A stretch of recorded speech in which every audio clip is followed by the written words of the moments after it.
Ah non, non, vous n'aviez pas vu. Qu'est-ce que je veux dire, vous allez venir pour le théâtre. Bonjour, donc présent aujourd'hui à Charlemagne pour cette pause philo. Un petit mot avant de commencer cette philosophie, cette rencontre avec les lecteurs et les Toulonnais proches dans ce temple de la lecture et de la réflexion.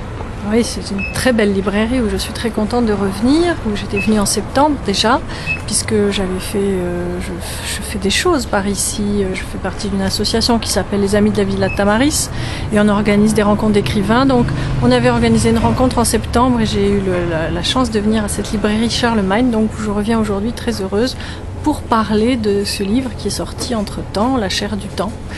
Un livre, une sorte de journal que j'ai appelé Journal Extime, autour d'un vol qui m'est arrivé l'an dernier où on a dérobé 2 malles qui contenaient tous mes documents personnels, mes journaux depuis que j'ai 10 ans, mes lettres, mes photos. Et voilà, et donc ça a été un événement très traumatisant pour moi. J'ai donc écrit un journal extime au fil des jours pour essayer de surmonter cet événement violent qui venait abîmer ma mémoire, en tout cas les traces que j'avais de ma vie. Et j'ai écrit un journal pour le supporter sans trop savoir si j'allais le publier ou pas. Et finalement, je l'ai publié assez vite. Et voilà, c'est ce journal dont je parle aujourd'hui. Stock publie ce journal sur un fond gris et d'être tout à l'heure confronté à l'âme de Laurence Vannin. Est-ce que pour une écrivain de votre espèce et une réflexion philosophique, c'est important entre le temps qui passe et l'être humain qui souffre? Eh bien, si vous voulez, quand on s'affronte à un événement aussi violent que donc se faire voler sa mémoire, on est conduit forcément à penser à ce qui nous arrive, à essayer d'évaluer ce qui nous arrive en termes quasiment, oui, philosophiques. C'est-à-dire, on est obligé de se demander, mais qu'est-ce que c'est que la mémoire? Qu'est-ce que c'est que le temps? Pourquoi est-ce que c'est si grave lorsqu'on vous enlève cette mémoire et ce temps? Et donc, il y a eu toute une réflexion que j'ai menée pour essayer de supporter l'événement, mais qui a un fondement philosophique important, en effet. Et pour vous, donc, cette rencontre avec les lecteurs, c'est aussi une émotion particulière? C'est très précieux pour moi de pouvoir parler, dialoguer avec les lecteurs, d'entendre ce qu'ils ont à me dire. De toute façon, ce livre, depuis qu'il est publié, m'a donné l'occasion de rencontrer et d'entendre des tas de lecteurs, des tas de témoignages, et j'étais en communication, j'ai reçu beaucoup de lettres, ou bien, quand je suis venue en parler, j'en ai beaucoup parlé par-ci, par-là, j'ai eu en effet des rencontres assez fascinantes avec les gens qui me racontaient eux-mêmes des pertes qu'ils avaient subies ou des traumatismes de ce genre, et c'est précieux. Puis j'aime parler avec les lecteurs, j'aime rencontrer les lecteurs. Donc pour les internautes qui voudraient vous contacter, un moyen pour partager, pour vous écrire, on vous contacte? Il y a un site de chez Stock où on peut écrire aux écrivains en passant par les éditions Stock, et c'est ce qu'il y a de mieux.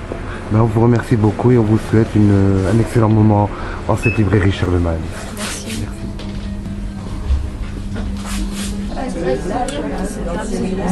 Bonsoir Laurence Vannin, donc philosophe et présent ce soir pour cette pause philosophie. Peux-tu nous en parler de quelques mots un peu sur cette pause et sur cet auteur et cet ouvrage exceptionnel?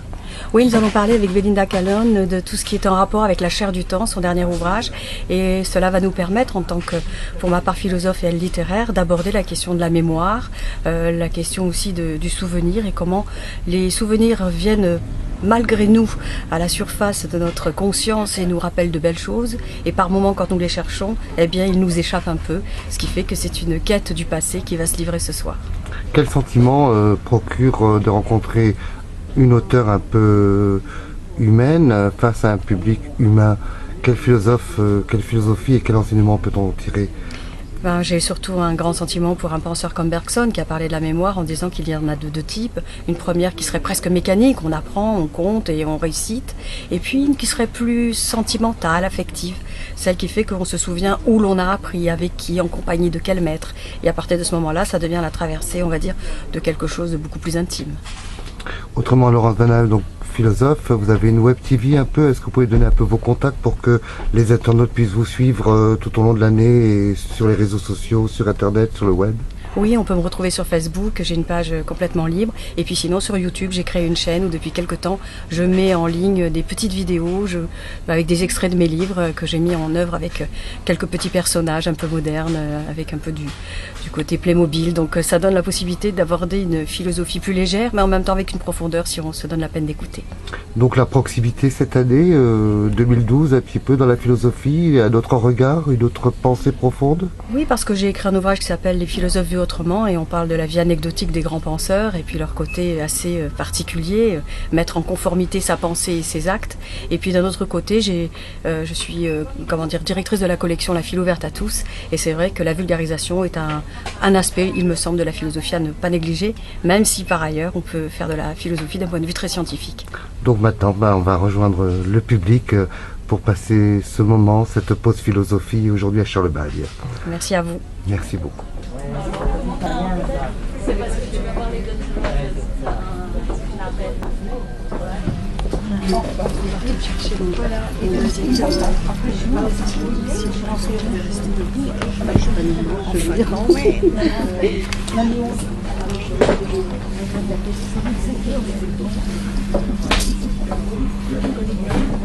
Tu veux de la pâte? Sinon je les reprends. Non, je veux. Non, merci.